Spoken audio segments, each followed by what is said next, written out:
I found out that I was Jewish when I was 12 years old. I'm an entertainment reporter for NBC, and I interview celebrities on the red carpet, the Oscars, the Emmys.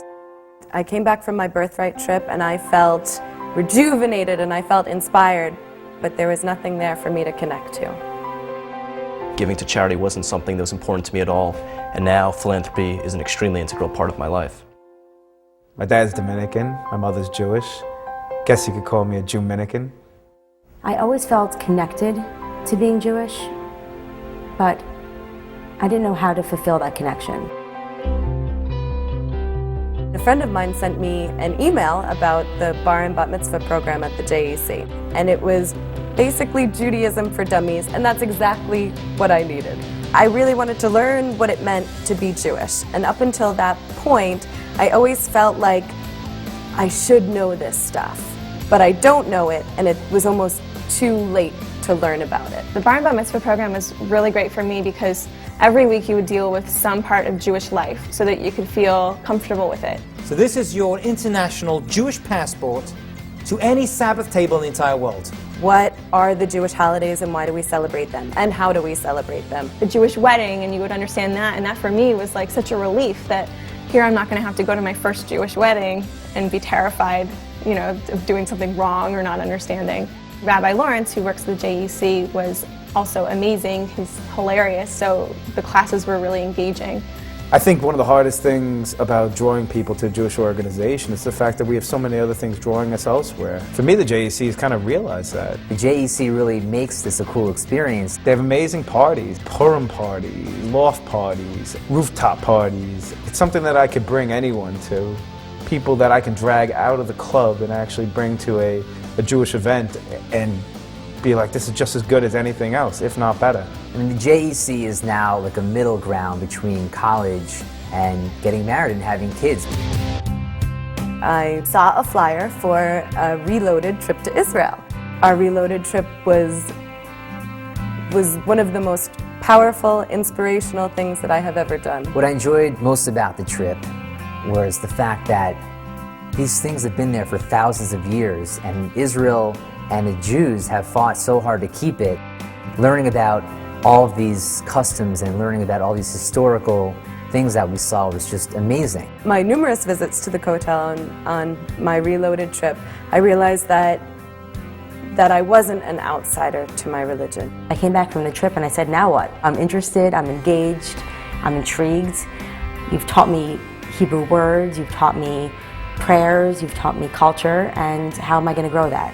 So I heard about Legacy. The Legacy program is a 10-week program. It is a more textual-based course than the Bar and Bat Mitzvah program was, that I felt gave you the basics of Judaism. Now this looks a little bit deeper. Each week I built upon previously learned knowledge that I can actually bring into my everyday life. In addition to teaching me how to be a better Jew, I feel like I'm becoming a better person. I got an email from the JEC and from the Birthright Alumni Association telling me about a group called the Young Philanthropist Committee, or the YPC. We meet once a month to discuss philanthropic issues. Each of the 20 members submit a grant for a Jewish or Israeli organization, and then everybody votes to determine who the winner is.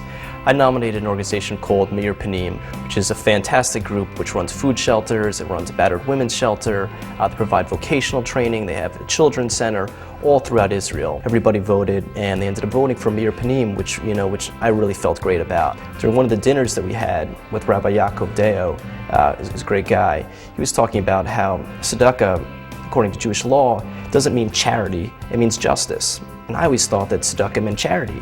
What do I know? Charity, it seems like it's a good thing. But in fact, tzedakah is something that you're obligated to do as a Jewish person. The JEC approaches teaching as a go at your own pace.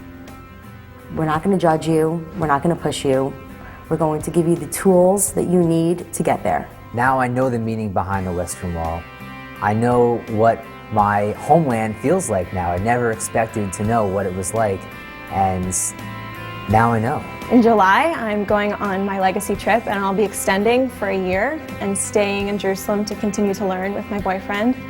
And I think it's really important because, again, we'll have the opportunity to continue the knowledge and to really create a foundation for ourselves so that we have something to pass along, so that we can be valuable members of the Jewish community. I'd love to be the next Michael Steinhardt. He's had a larger impact on Jewish people than perhaps anybody else, at least people of my generation, and I'd love to have a similar impact on the next generation. I told my mother, I said, I promise you that I will definitely marry someone Jewish and I will definitely give you Jewish grandchildren, and there's no doubt in my mind about it. That I owe in large part to the fact that the JEC is here. I feel so blessed and so fortunate that I was able to be the receiver of all this great knowledge and information, and to finally feel like I've been officially welcomed and accepted into Judaism, where I've never felt that way prior to becoming involved with the JEC. I am Kate Lord, and I am JEC. My name is Jennifer Elkin, and I am the JEC. My name is Justin Karp, and I am the JEC. My name is Seth Goldman, and I am the JEC. My name is Judith Yellen, and I am the JEC. My name is Lou Ezrick, and I am the JEC.